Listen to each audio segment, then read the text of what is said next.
muito bem-vindos aos nossos estudos, que já caminham aí para mais de 2 anos, desde que a pandemia começou em março de 2020, e que deixamos de realizar as nossas atividades presenciais, nunca deixamos de fazer os nossos estudos ao longo desses anos.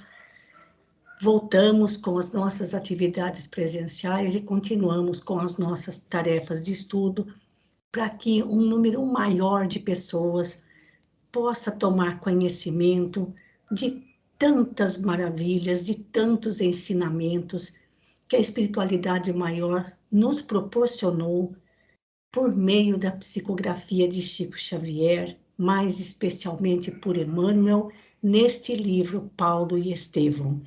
Já estamos no nosso encontro de número 64. Amanhã, para nós, aqui no Hemisfério Sul, é o início da primavera. Para os nossos amigos que estão no Hemisfério Norte, é o começo do outono. Mais uma data importante, portanto, para todos nós. Então, para iniciar as atividades desta noite, quem faz a prece de abertura é o nosso amigo Tiago. Por favor, Tiago. Muito boa noite a todos. Boa noite. Senhor Deus, nós nos reunimos novamente nesta noite para render-vos graças e solicitarmos humildemente auxílio para mais este estudo do livro Paulo e Estevão. Que os bons espíritos tenham a vossa permissão para nos assistirem, que sejam nossos companheiros para obtermos uma melhor compreensão desses estudos. Que nesses instantes possamos despertar para o amor, a bondade, para a compreensão e, sobretudo, para a caridade. E que o Senhor Jesus esteja também conosco. Que assim seja, Senhor. Muito bem. Eu vou sair daqui do PowerPoint, voltando lá no Skype para fazer aquele vai e vem que eu costumo fazer, né? Porque vou mudar o nosso tipo de arquivo. E vamos para o texto. Na semana passada, a Margarete ficou sem o tempo dela para fazer a leitura, porque eu praticamente ocupei a primeira meia hora, depois a Sônia leu mais um pouquinho. E, Margarete, eu vou pedir para você começar a leitura, na verdade, repassando o discurso de Simão Pedro, porque o que ele fala é extremamente profundo. Emmanuel fala para nós que esse discurso de Simão Pedro foi registrado em Atos dos Apóstolos, lá no capítulo 15, mas como ele diz aqui, fornecem notícia, sem descrever. Eu fui ler lá no capítulo 15 do Atos dos Apóstolos, é bem resumido o que Simão Pedro colocou, o que está registrado lá.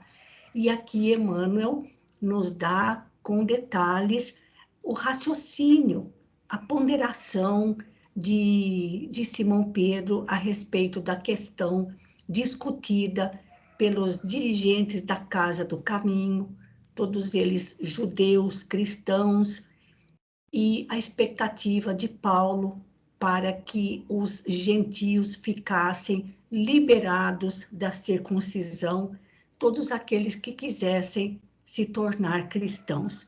Então, eu vou pedir para você, Margarete, fazer o favor de ler novamente esse discurso, para a gente compreender bem o que Simão Pedro, está passando para todos nós. E olha, gente, cada um de nós em seu canto, em sua casa, acompanhando esses estudos, num mundo tumultuado como está, né?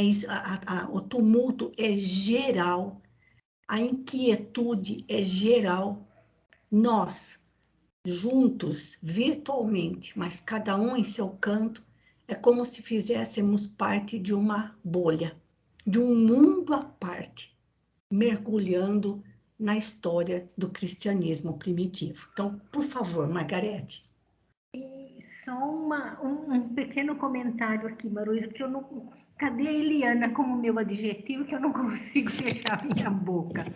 Mas é o seguinte, você ocupou a primeira parte, né, a primeira meia hora, simplesmente para nos enriquecer, para nos trazer notícias maravilhosas.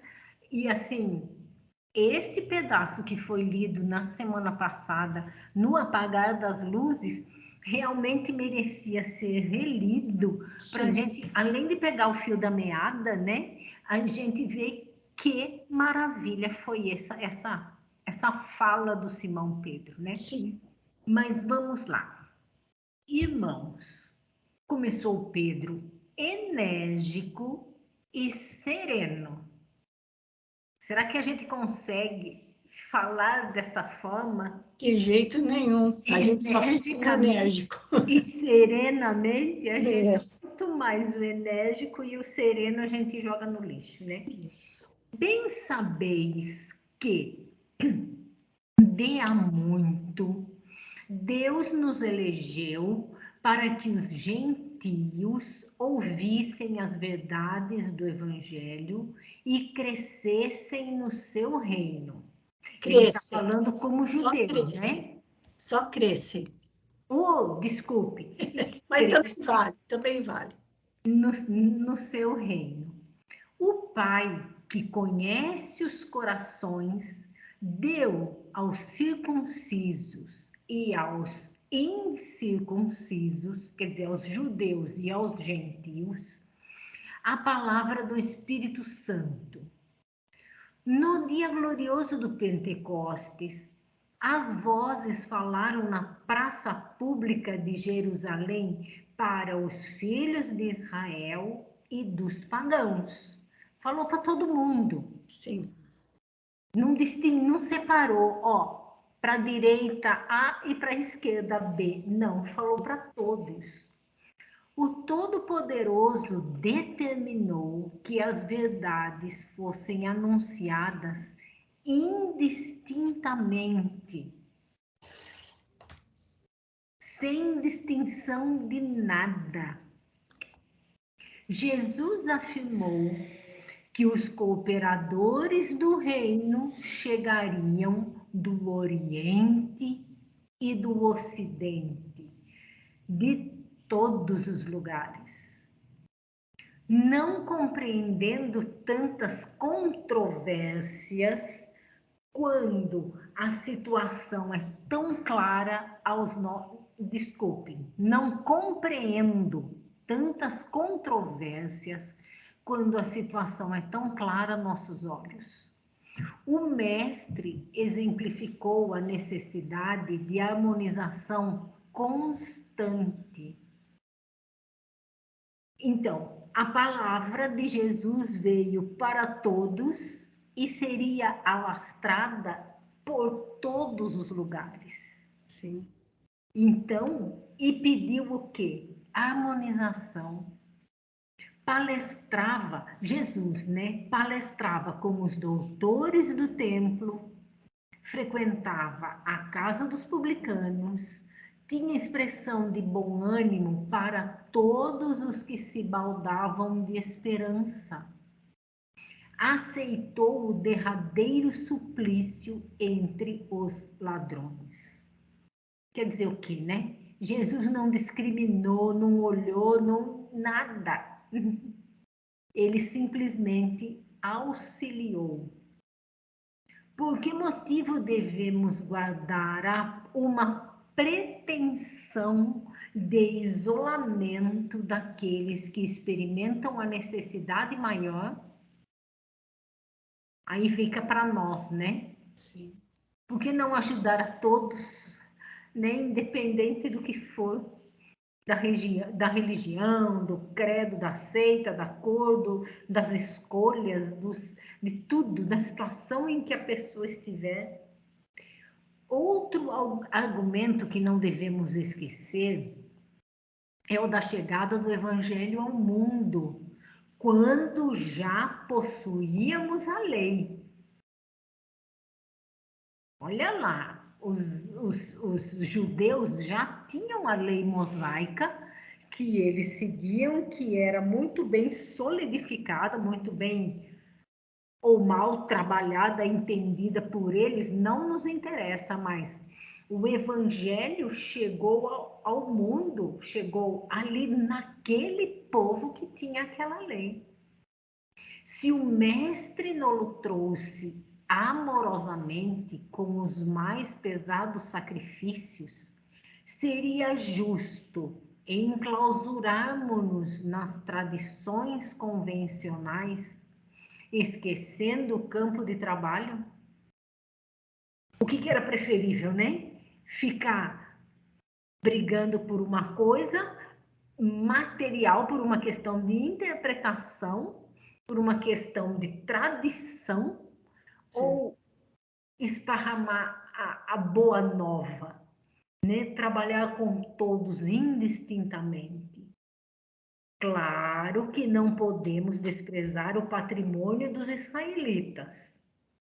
Lógico que temos de amar nos filhos da lei, que somos nós, a expressão de profundos sentimentos e de elevadas experiências que nos chegam ao coração através de quantos precederam o Cristo na tarefa milenária de preservar a fé no Deus único. Então, eles foram os primeiros a aceitar o Deus único, porque se a gente for lembrar na época, era Deus para tudo, né? Tanto do romano dominador, né? Como ao redor. O único povo que era monoteísta eram eles, né? E assim, a gente não pode esquecer disso. Só um comentáriozinho aqui nesse trecho, eu gostaria de dar um destaque também, Margarete. Vou grifar aqui, olha. É quando ele fala que temos de amar nos filhos da lei, que somos nós. No caso, ele estava se referindo aos judeus. Mas até chegar na denominação de judeus, há toda uma milenar tradição vinda dos hebreus, sim, desde os tempos de Moisés, ainda antes de Moisés, quase praticamente 3.000 anos antes de Jesus. E o povo hebreu passou por profundos sofrimentos antes de constituir um grupo, formar uma nação cujas leis eram as leis divinas. A constituição do povo hebreu eram as leis divinas. Então, isso não podia ser jogado fora. Havia de se manter o respeito a tudo quanto os hebreus sofreram antes de chegarem naquele ponto em que eles estavam passando a serem denominados de judeus. Todas as experiências pelas quais eles passaram. Quantos profetas ao longo desses milênios antes de Jesus, para guardar, preservar a fé no Deus único, porque o povo hebreu também começou a se perder depois de tantos anos, séculos de escravidão. Primeiro entre os egípcios, depois na Babilônia, entre os persas, depois os romanos. Então, aquela tradição religiosa maravilhosa que vinha dos patriarcas hebreus estava se dissolvendo. Então, Simão Pedro está lembrando que esse patrimônio não podia ser desprezado, mas não podia ficar enclausurado. Porque se os judeus tinham essa experiência na questão da fé num Deus único, esse era o maior patrimônio que eles traziam, isso não podia ficar fechado só para eles. É isso que ele está dizendo aqui, como ele fala do enclausurado, né? E continuando esse parágrafo, né? Mas esse reconhecimento deve inclinar nossa alma para o esforço na redenção de todas as criaturas. Por quê? Porque eles tinham experiência. E essa experiência não era teórica, era a vivência de milênios para preservar, mesmo durante os séculos de escravidão, eles, os hebreus, preservavam a crença, a fé no Deus único. Isso não podia ser desperdiçado. Então, mais do que ninguém, eles estavam mais do que gabaritados para ensinarem aos outros, aos não-judeus, a crença nesse Deus único e na mensagem do Messias. É isso, Margarete. Pode continuar e fazer seus comentários também, claro. É bem, assim, a gente procurando conhecer a história dos hebreus, né?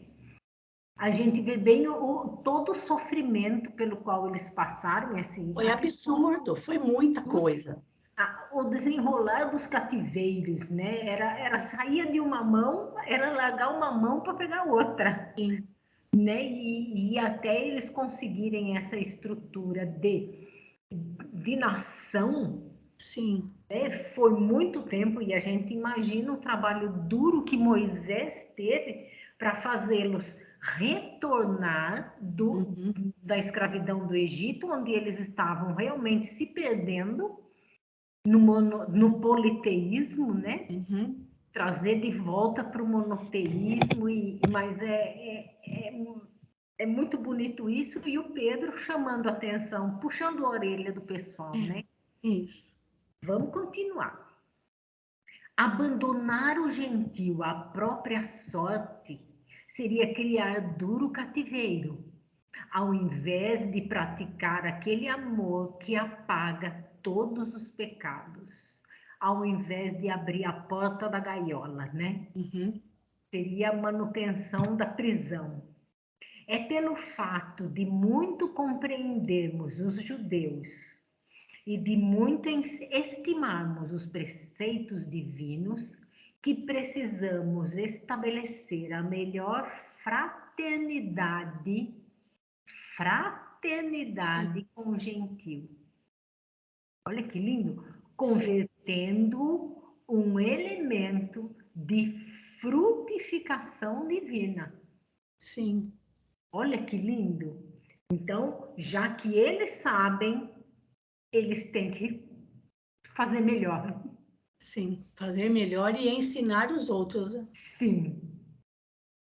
Cremos que Deus nos purifica o coração pela fé e não pelas ordenanças do mundo.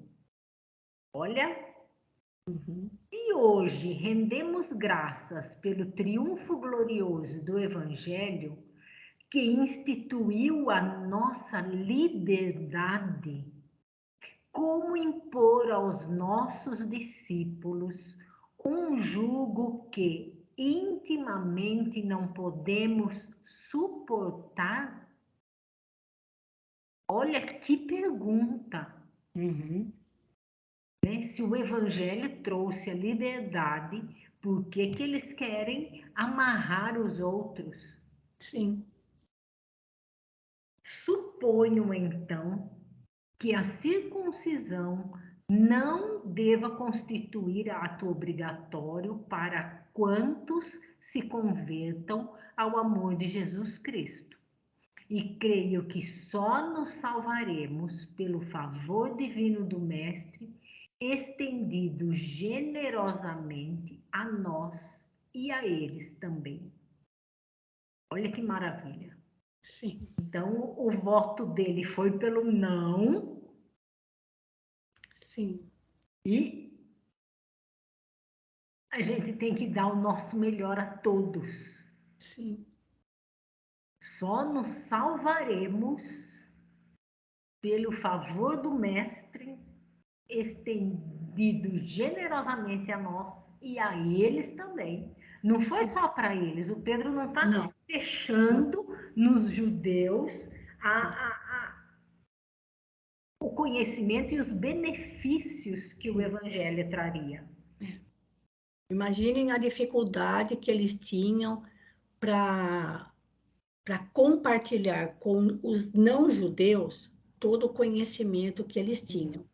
Sim. Porque os israelitas eram muito fechados. Sim. Muito fechados. E consideravam-se, né, orgulhosamente como sendo o povo eleito.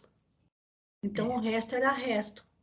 E mesmo tornando-se cristãos, os ensinamentos de Jesus nesse sentido, era muito difícil para eles colocarem isso em prática, porque era passar por cima de tradições religiosas milenares para eles, né? Então, aí entra Pedro com a sua palavra. Pode continuar, Margarete. A palavra do apóstolo caíra na fervura das opiniões como forte jato de água fria. Paulo estava radiante, ao passo que Tiago não conseguia ocultar o desapontamento. A exortação do ex-pescador dava margem a numerosas interpretações. Se falava no respeito amoroso aos judeus, referia-se também a um jugo que não podia suportar. Ninguém, todavia, ousou negar-lhe a prudência e bom senso indubitáveis. Mesmo que desse margem para outras interpretações, né? Ninguém conseguiu dizer você está errado, né? Ninguém pôde dizer isso. Terminada a oração, Pedro rogou a Paulo que falasse de suas impressões pessoais a respeito do gentio. Mais esperançado, porque ele estava mordido, né? Ele estava picado ali no canto, né? Antes do Pedro falar. Mais esperançado, o ex-rabino tomou a palavra pela primeira vez no conselho e, convidando Barnabé ao comentário geral, ambos apelaram para que a Assembleia concedesse a necessária independência aos pagãos no que se referia à circuncisão. Vamos ver o que aconteceu. Havia em tudo agora uma nota de satisfação geral. As observações de Pedro calaram fundo em todos os companheiros, menos. Foi então que Tiago tomou a palavra e, vendo-se quase só no seu ponto de vista, esclareceu que Simão, Pedro, fora muito bem inspirado no seu apelo, mas pediu 3 emendas para que a situação ficasse bem esclarecida. Os pagãos ficavam isentos da circuncisão, mas deviam assumir o compromisso de fugir da idolatria, evitar a luxúria e abster-se das carnes de animais sufocados, que são regras dos judeus, né? E que se for ver aqui não tem nada de extraordinário, que aliás essas regras servem para todos. Né? Fugir da idolatria. Né? Não fica tenta, porque como Deus é incorpóreo, Deus não tem forma, né? Então não pode ser representado por nada, por nenhuma imagem. Né? Porque os pagãos tinham imagens para todos os deuses que cultuavam. Então, não poderiam fazer o mesmo em relação a Jesus e ao próprio Criador. Tudo que estivesse relacionado. Então, o que Tiago está pedindo, na verdade, continua valendo até hoje, né? Evitar a luxúria, a mesma coisa. Senhor, procure se conduzir dentro de uma regra moral que o Evangelho propõe. E abster-se das carnes de animais sufocados pelo seguinte: para os judeus, o sangue era a representação da vida. Então, o animal, para ser abatido e para servir de alimento, ele tinha que ser sangrado. Não podia comer a carne de animal sufocado. Por exemplo, sufoca a galinha, por exemplo, ou um galo. Né? A morte por sufocamento, porque daí o sangue ficava no corpo do animal. É isso que ele está dizendo.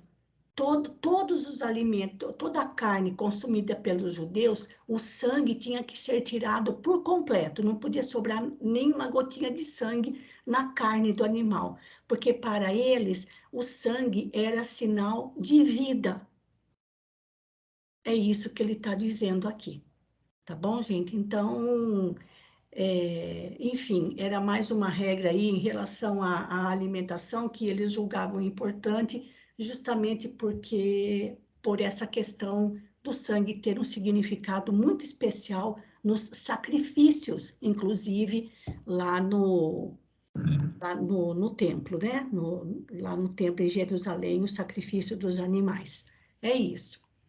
Pode continuar, Margarete. Você falou, Maruísa, aí que eles não podiam fazer imagens, isso a gente sabe, mas não, assim, qualquer tipo de imagem.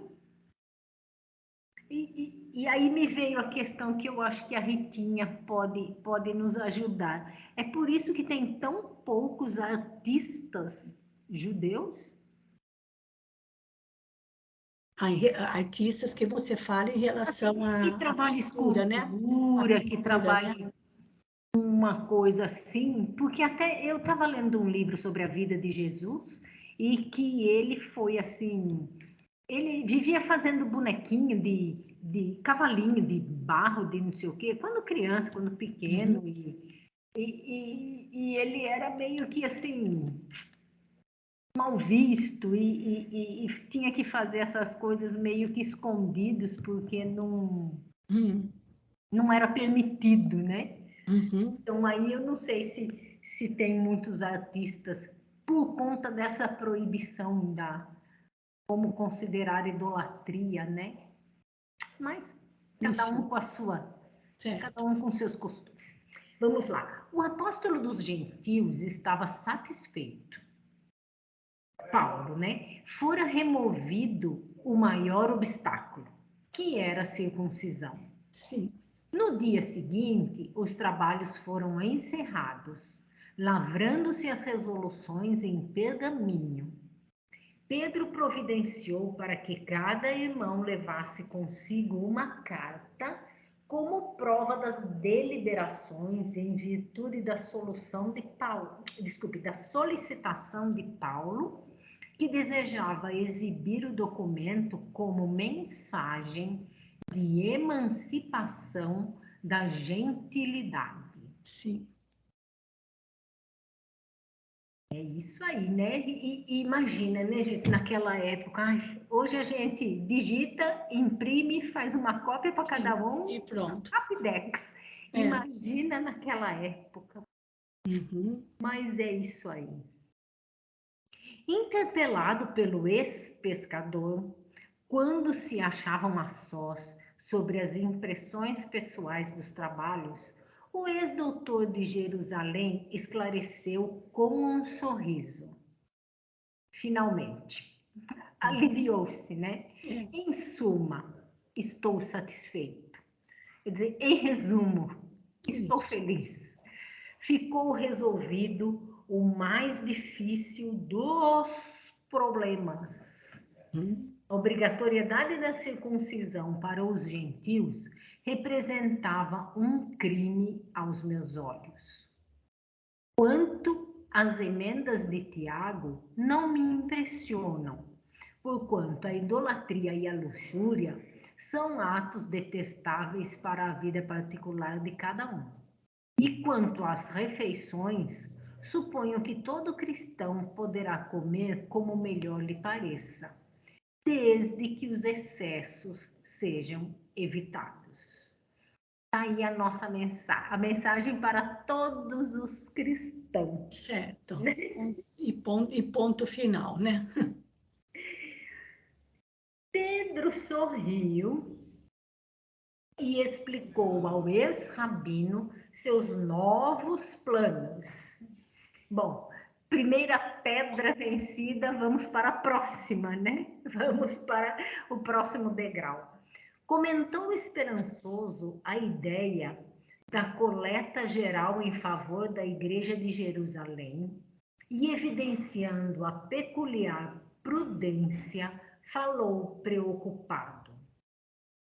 Teu projeto de execução e propaganda da Boa Nova, procurando angariar alguns recursos para a solução de nossos mais sérios encargos, causa-me justa satisfação. Entretanto, venho refletindo na situação da Igreja Antioquena, de Antioquia, né? Sim. Pelo que observei de viso, concluo que a instituição necessita de servidores dedicados que se substituam nos trabalhos constantes de cada dia. Tua ausência, ao demais com Barnabé, trará dificuldades, caso não tomemos as providências precisas. Eis porque te ofereço a cooperação de 2 companheiros devotados que me têm substituído aqui nos encargos mais pesados. Trata-se de Silas e Barsabás, 2 discípulos amigos da gentilidade e dos princípios liberais. De vez em quando, entram em desacordo com Tiago, como é natural, e, segundo creio, serão ótimos auxiliares do teu programa. Então, quer dizer, ele matava 2 coelhos com uma pedrada só. Certo. Tirava os 2 dali para acabar a confusão com o Tiago, que o Pedro daria conta, e ajudaria o Paulo e o Barnabé na Antioquia. Entendi direito, Maroísa? Isso, é isso mesmo. Só para terminar aqui a sua leitura, Margarete, eu achei interessante o que ele falou aqui, olha. Aqui, ó, pelo que observei de viso, ou seja, porque quando Simão Pedro esteve na igreja de Antioquia, a instituição necessita de servidores dedicados que se substituam nos trabalhos constantes de cada dia. Quer dizer, a comunidade ficava aberta todo dia, todo dia, durante todo o dia e toda a noite, ou durante um período da noite. Percebem, gente? Ou seja, eles atendiam as pessoas ao longo do dia, não tinha horário pré-estabelecido, segunda, quarta e sexta, de tantas horas, de noite, terça, quinta e sábado, de tantas horas, de domingo não tem nada, domingo nós descansamos. Entendeu alguma coisa assim? Quer dizer, a igreja ficava, a comunidade, né, porque fala igreja, dá a impressão sempre que é um templo, uma construção, ou seja, a comunidade oferecia assistência constante ao longo do dia. Como a gente vê em algumas casas espíritas que têm plantão de passes, oferecem atividades como fala, de atendimento fraterno, de passes e até mesmo de pequenas leituras do Evangelho ao longo do dia. Porque, infelizmente, na maior parte do tempo, as casas espíritas estão fechadas, né, gente? Só com os seus trabalhos habituais, sobretudo ao longo no período da noite. Mas, enfim, fica aí para a gente pensar um pouquinho. Margarete, agradeço sua leitura. Mais alguma coisa que você queira comentar? Não, tudo ok, Maruísa. Então, tá certo. Então, passamos agora para o Tiago Lopes, que faz parte aqui do nosso grupo, certo? Também temos o Tiago aqui para ajudar a gente. Vamos ver. Oi, Maruísa. Pois não, pode. Não foi só o Paulo que ficou satisfeito com o discurso do Pedro, não. Eu já estava ficando angustiado aqui há semanas de ver que o Pedro não tomava partido nessa posição. Você já estava escrevendo. Hoje eu estou contente também. Eu gostei. Que bom, que joia. Então, vamos lá. Paulo viu no alvitre a providência que desejava. Junto de Barnabé, que participava da conversação, agradeceu ao ex-pescador, profundamente sensibilizado. A igreja de Antioquia teria os recursos necessários que os trabalhos evangélicos requeriam. A medida proposta era-lhe muito grata, mesmo porque desde logo tivera por Silas grande simpatia, presumindo nele um companheiro leal, expedido e dedicado. Sim. Os missionários de Antioquia ainda se demoraram 3 dias na cidade, após o encerramento do conselho, tempo esse que Barnabé aproveitou para repousar na casa da irmã. Paulo, contudo, declinou do convite de Maria Marcos e permaneceu na igreja, estudando a situação futura, em companhia de Simão Pedro e dos 2 novos colaboradores. Em atmosfera de grande harmonia, os trabalhadores do Evangelho versaram todos os requisitos do projeto. Fato digno de nota a reclusão de Paulo junto aos apóstolos galileus, jamais saindo à rua para não entrar em contato com o cenário vivo do seu passado tumultuoso. Quer dizer, ele aproveitava para trabalhar, né? Uhum. Por trás das portas e evitava o contato do público para ele não ser... Imagina se fosse reconhecido também, né? Finalmente, tudo pronto e ajustado, a missão se dispôs a regressar. Havia em todas as fisionomias um sinal de gratidão e de esperança santificada nos dias do porvir. Verificava-se, no entanto, um detalhe curioso, que é indispensável destacar. Solicitado pela irmã, Barnabé dispusera-se a aceitar a contribuição de João Marcos em nova tentativa de adaptação ao serviço do Evangelho. Lembrando que João Marcos foi aquele personagem que, há uns capítulos anteriores, né? Sim. Ele se aventurou com Paulo e Barnabé na divulgação do Evangelho, mas ele não, de certa forma, não aguentou a missão, né? Sim. E ele declinou. Considerando a boa intenção com que acedera aos pedidos da irmã, o ex-levita de Chipre achou desnecessário consultar o companheiro de esforços comuns. Paulo, porém, não se magoou. Acolheu a resolução de Barnabé um tanto admirado, abraçou o jovem afetuosamente e esperou que o discípulo de Pedro se pronunciasse quanto ao futuro. Olha a delicadeza da educação de Paulo, gente. Ele não falou nada. Ele simplesmente acolheu a decisão de Paulo, aliás, de Barnabé, de levar o sobrinho e esperando que o futuro aí colocasse as coisas nos seus devidos lugares. Pode continuar, Tiago. O grupo, acrescido de Silas, Barsabás e João Marcos, pôs-se a caminho de Antioquia nas melhores disposições de harmonia.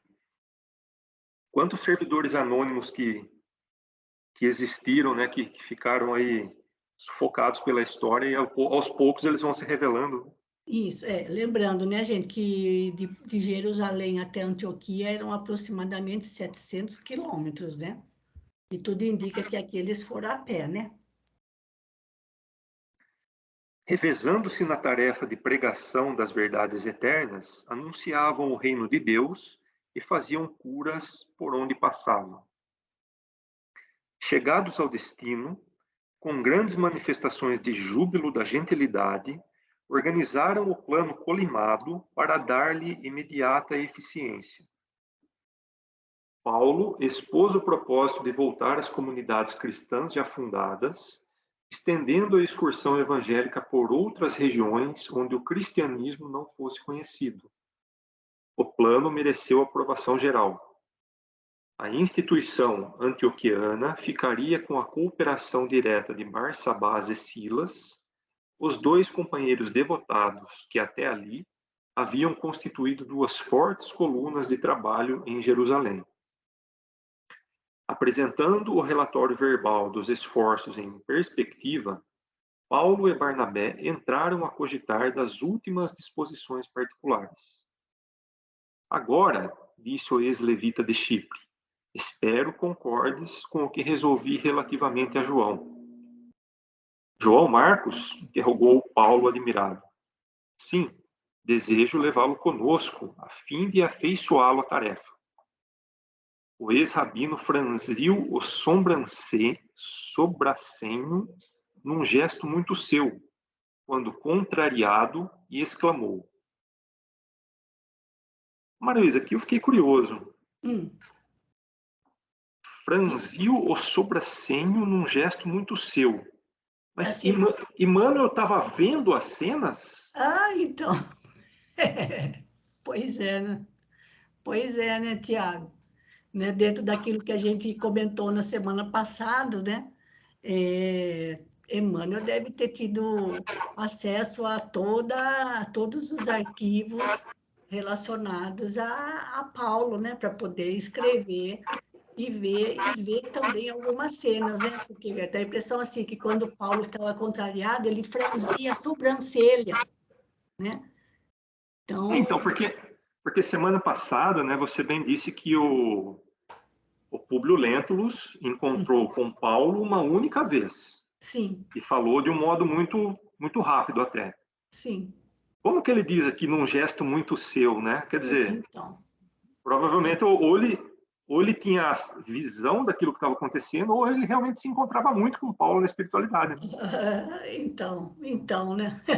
Então, né? Só Deus sabe o que acontece na espiritualidade superior entre esses espíritos de tão alto gabarito, né? Só Deus sabe, né? Mas, assim como o Chico relata, né? Que quando ele terminou de escrever esse livro, todos os personagens que fizeram parte dele desfilaram, né? Passaram por ele. E enquanto ele ia escrevendo, psicografando,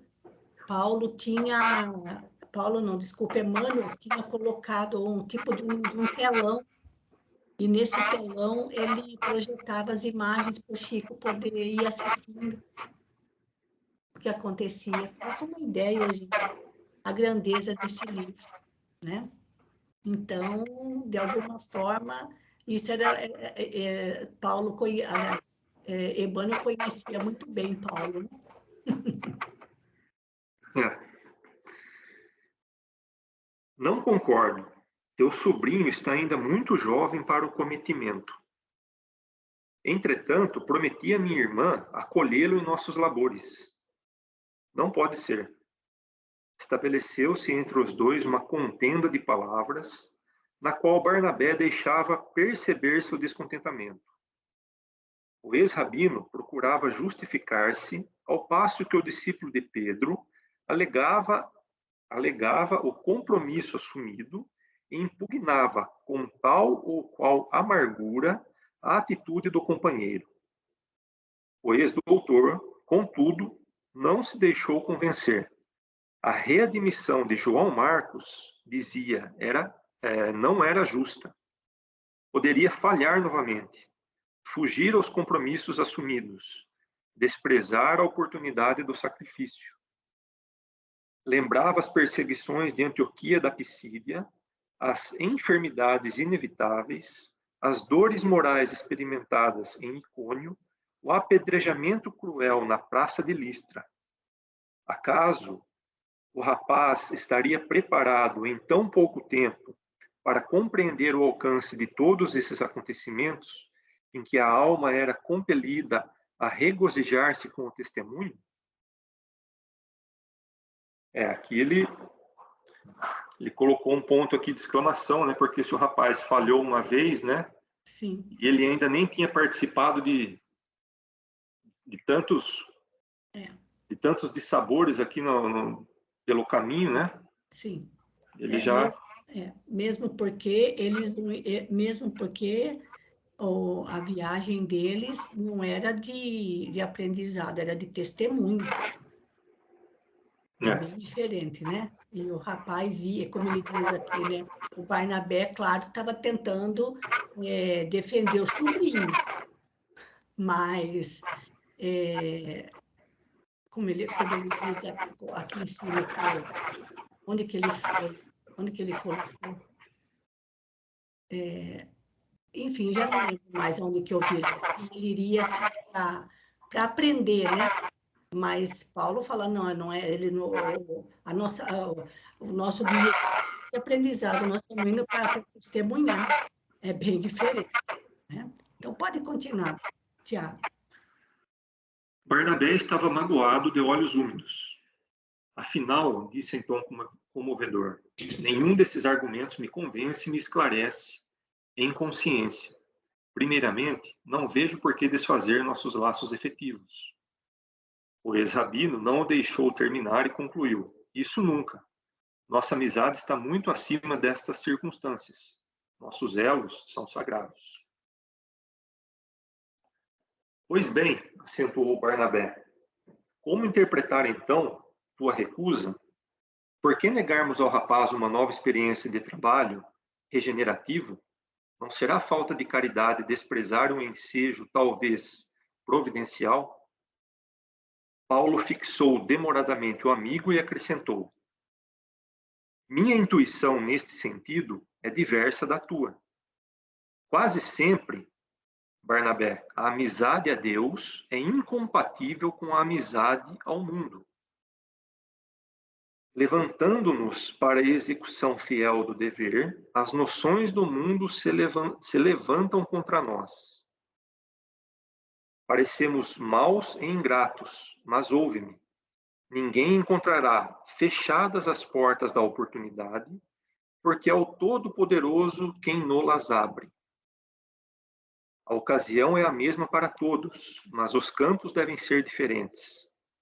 No trabalho propriamente humano, as experiências podem ser renovadas todos os dias. Isso é justo, mas considero que, no serviço do Pai, se interrompemos a tarefa começada, é sinal de que ainda não temos todas as experiências indispensáveis ao homem completo. Se a criatura ainda não sabe todas as noções mais nobres relativas à sua vida e deveres terrestres, como consagrar-se com êxito ao serviço divino? Naturalmente que não podemos ajuizar se este ou aquele já terminou o curso de suas demonstrações humanas e que de hoje em diante esteja apto ao serviço do Evangelho, porque neste particular, cada um se revelará por si. Creio mesmo que o teu sobrinho atingirá essa posição com mais algumas lutas. Nós, entretanto, somos forçados a considerar que não vamos tentar uma experiência, mas um testemunho. Compreendes a diferença? Gente, aqui é profundo. Esse parágrafo precisa ser destacado, hein? Esse parágrafo, gente do céu. Aqui, quando o trabalhador está pronto, o trabalho aparece, né, Maruísa? Sim, sim, é o que diz o Luiz. Mas como você tinha dito no parágrafo anterior, existe uma diferença, né, entre experiência e testemunho, né? É o que ele fala aqui, olha lá. Eu estava procurando no lugar errado, olha lá. Não vamos para fazer uma experiência, mas um testemunho. Né? Então, o testemunho exige muito mais do que a experiência. A experiência a gente adquire no serviço do mundo, mas não em relação ao Evangelho. E olha o que ele fala aqui, gente. primeiro que ele fala... ainda temos um instantinho aqui, peraí, ó. Olha isso aqui, gente. Amizade a Deus é incompatível com a amizade ao mundo. Ele não está falando amizade com os homens, com as pessoas. Está falando com os interesses do mundo. Né? E quando a gente se dedica à execução fiel do dever, as noções do mundo se levantam contra nós. E aí, se a pessoa não tiver aquela firmeza, aí ela não vai aguentar. E outra coisa que eu falo aqui nesse parágrafo, cadê aqui, ó? No serviço do Pai, se interrompermos a tarefa começada, é sinal de que ainda não temos todas as experiências indispensáveis ao homem completo. Gente, isso serve demais para a gente. Serve demais. Porque não estamos prontos ainda. Então, se a criatura ainda não sabe todas as noções mais nobres relativas à vida e aos deveres terrestres, como consagrar-se com este serviço divino? Né? Então, o que ele fala aqui é muito bonito, sempre, né? Sincero, direto. Ele não ficava enrolando. Né? Ele era bem diferente de Simão Pedro nesse sentido. Né? Ele foi direto ao ponto, mas colocou a amizade entre ele e Barnabé acima de tudo. E ele tem uma solução genial para a colocação que ainda dá para a gente ler. Por favor, Tiago, dá para ir até o final, porque falta muito pouquinho para terminar o capítulo. Tá bom. Pode continuar. Barnabé compreendeu o imenso alcance daquelas razões concisas, irrefutáveis, e calou-se para dizer daí a momentos: tem razão, desta vez não poderei, portanto, ir contigo. Paulo sentiu toda a tristeza que transbordava daquelas palavras e, depois de meditar longo tempo, acentuou: não nos entristeçamos. Estou refletindo na possibilidade de tua partida com João Marcos para Chipre. Ele encontraria ali um campo adequado aos trabalhos que lhe são necessários e, ao mesmo tempo, cuidaria da organização que fundamos na ilha. Dentro deste plano, continuaríamos em cooperação perfeita, mesmo no que se refere à coleta para a Igreja de Jerusalém. Desnecessário será dizer da utilidade de tua presença em Neapafos e Salamina. Quanto a mim, tomaria a Silas, internando-me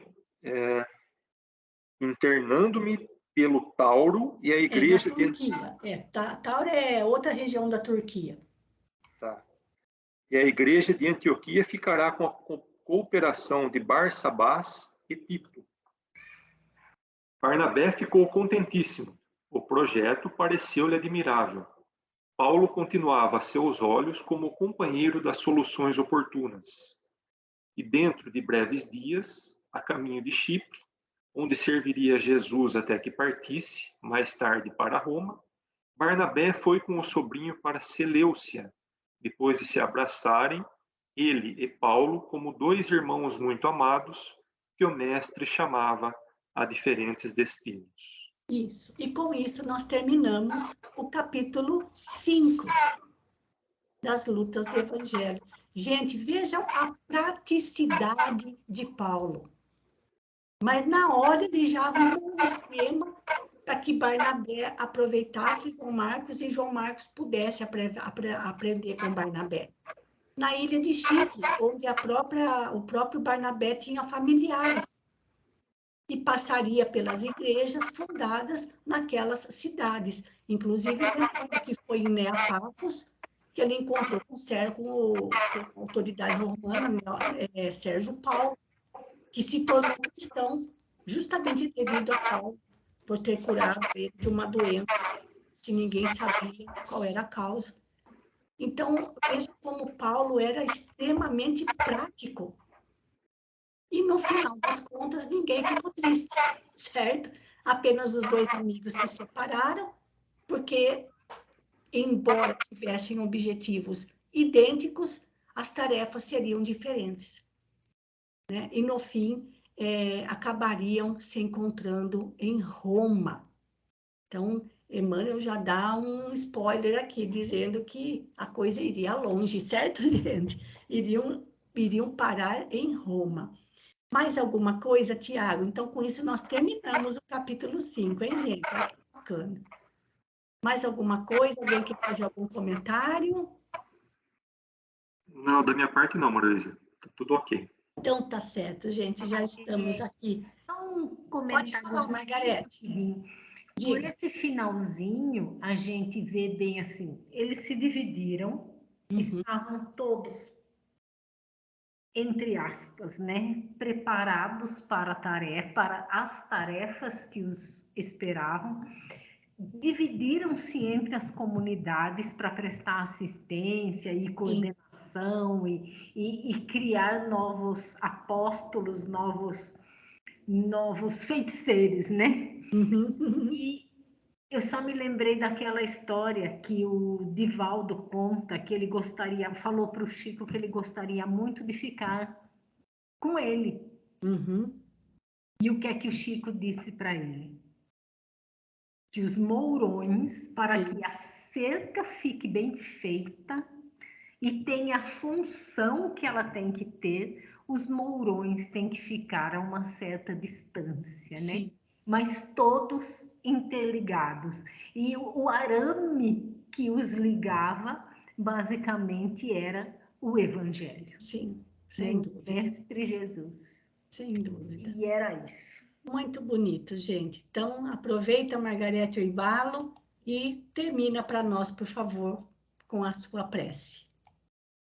Então, vamos mais uns momentos continuar nesta vibração amorosa e fraterna destes irmãos, buscando principalmente conhecimento, preparação, nos colocando na posição de João Marcos, aquele apóstolo ainda necessitado de aperfeiçoamento. Aqui estamos ainda, Mestre Jesus, na busca da iluminação, mas continua a nos colocar diante das oportunidades de trabalho diárias, sejam elas pequeninas, pequenas observações, pequenos serviços, pequenas tarefas, como naquela que alguns de nós desempenhamos. Muito obrigada, Jesus, por nos trazer, por permitir chegar até nós tantos conhecimentos, tantas lições. Agradecemos profundamente ao Espírito de Emmanuel e profundamente ao nosso amigo querido Chico Xavier, que se dispuseram, com a permissão do Pai, a trazer a nós estas preciosidades. Muito obrigada, Pai. Que assim seja. Então, mais uma vez, queridos amigos, agradecendo a companhia de vocês, desejamos a todos uma boa noite, um bom descanso e até sexta-feira, se Deus quiser, na nossa roda de leituras. Muito obrigada por tudo. Fiquem com Deus, um grande abraço. Boa noite.